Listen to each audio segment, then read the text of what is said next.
Subscribe कीजिए daily trending news channel को और बेल आइकन को दबाइए लेटेस्ट न्यूज सबसे पहले पाने के लिए। आपको यह तय करना है कि आतंक के ठिकानों में घुसकर मारने वाली सरकार चाहिए या फिर घबराकर नीची मुंडी करके बैठ जाने वाली सरकार चाहिए। फंड की कोई कमी न हो, इसका भी ध्यान रखा गया है। युवाओं को, महिलाओं को रोजगार मिले, इसके लिए स्वयं सहायता समूहों को सशक्त किया जा रहा है।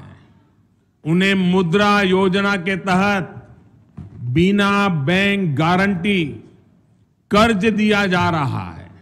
साथियों, आज ओडिशा की इस धरती से मैं अपने वैज्ञानिकों को, देश की रक्षा सुरक्षा के चौकीदारों को फिर एक बार बधाई देता हूं। आप सब भी हमारे देश के सुरक्षा बलों के लिए, हमारे देश के वैज्ञानिकों के लिए तालियां बजा करके उनका सम्मान कीजिए, उनका गौरव कीजिए। जब हमारे विरोधी सेना को नीचा दिखाने का प्रयास कर रहे हैं, जब हमारे विरोधी वैज्ञानिकों के सिद्धियों को स्वीकार करने से मना कर रहे हैं, तब जनता जनार्दन तालियों की आवाज से उनका मुंह बंद करे।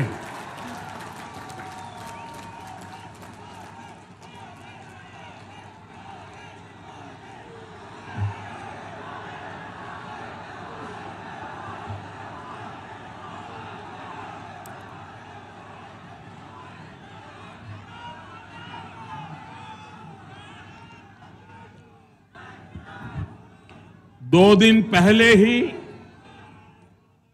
उड़ीसा एक ऐसी ऐतिहासिक उपलब्धि का गवाह बना है जिसने पूरी दुनिया को भारत के सामर्थ्य से परिचित कराया है।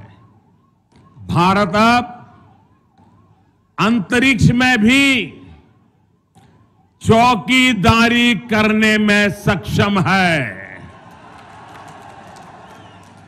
साथियों, जब अंतःकरण साफ होता है तो अंतरिक्ष में भी सफलता तय होती है।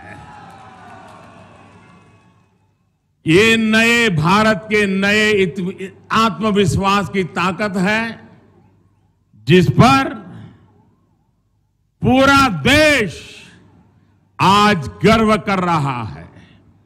और हां, जिन लोगों को भारत की ये उपलब्धि छोटी नजर आती है, उनकी कथनी और करनी को भी पूरा देश देख रहा है।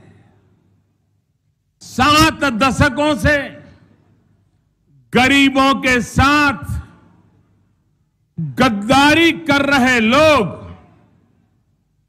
अब इतना बौखला गए हैं कि देश के वैज्ञानिकों, देश की सेना, देश के नौजवानों के सामर्थ्य सबका आए दिन सुबह शाम अपमान करने लगे हैं।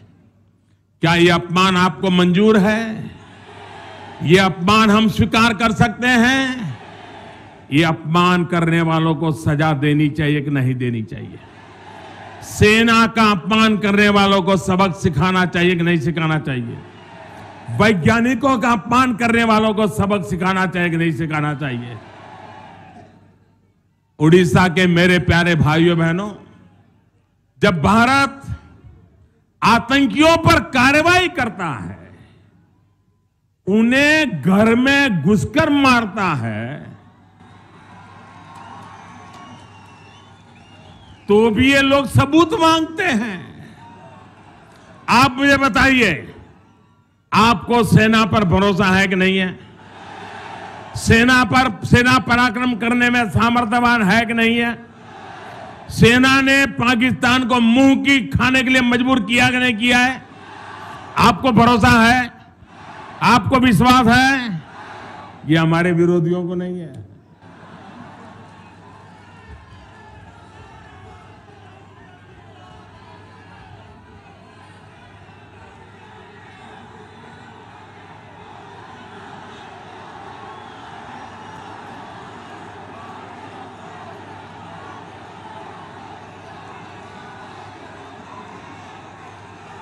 एक महीना हो गया पाकिस्तान लाश से गिनने में लगा हुआ है और ये सबूत मांग रहे हैं। साथियों, मतदान के दिन जब आप पोलिंग बूथ जाएंगे तो एक स्पष्ट मन बनाकर जाइएगा। आपको यह तय करना है कि आतंक के ठिकानों में घुसकर मारने वाली सरकार चाहिए या फिर घबराकर नीची मुंडी करके बैठ जाने वाली सरकार चाहिए। आप बताइए, दुश्मन के घर में घुसकर मारने वाली सरकार चाहिए कि नहीं चाहिए? पूंछ दबाकर भागने वालों की जरूरत है क्या देश को? आपको यह तय करना है कि निर्णय करने वाली सरकार चाहिए या सिर्फ नारेबाजी करने वाली सरकार चाहिए। निर्णय करने वाली सरकार चाहिए कि नहीं चाहिए? कड़े निर्णय करने वाली सरकार चाहिए कि नहीं चाहिए? समय पर निर्णय करने वाली सरकार चाहिए कि नहीं चाहिए? ओडिशा और भारत को मजबूत करने वाली सरकार चाहिए या कमजोर मजबूर सरकार चाहिए? आपको मजबूत सरकार चाहिए कि नहीं चाहिए? आपको यह तय करना है कि आतंक के ठिकानों में घुसकर मारने वाली सरकार चाहिए या फिर घबराकर नीची मुंडी करके बैठ जाने वाली सरकार चाहिए।